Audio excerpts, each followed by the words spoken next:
আবারও বাড়ছে তিস্তার পানি, বন্যার আশঙ্কা। উজানের ঢল ও ভারী বৃষ্টিপাতে তিস্তার পানি আবারও বাড়ছে।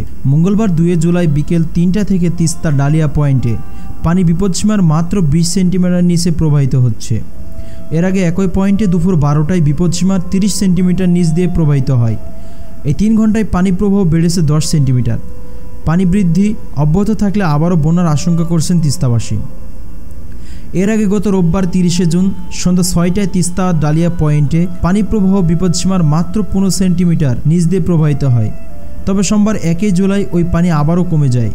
পানি বৃদ্ধিতে জেলার 5 উপজেলার নদী তীরবর্তী নিম্ন অঞ্চল ও তিস্তা চরাঞ্চলের পরিবারগুলো পানিবন্দী হয়ে পড়ে।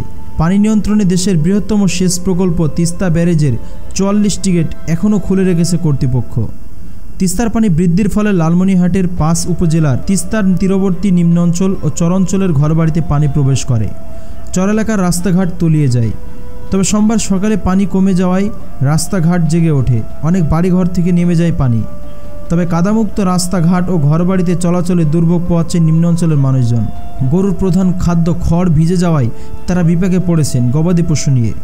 এদিকে কমে যাওয়া তিস্তার পানি বৃদ্ধির খবরে আবারও চিন্তায় পড়েছেন তিস্তাবাসী। তবে কি আবারও ভয়াবহ বন্যার দেখা মিলবে? সর্বশেষ আপডেট পেতে নিউজ টিভি ট্রেন্ডের পর্দায় চোখ রাখুন।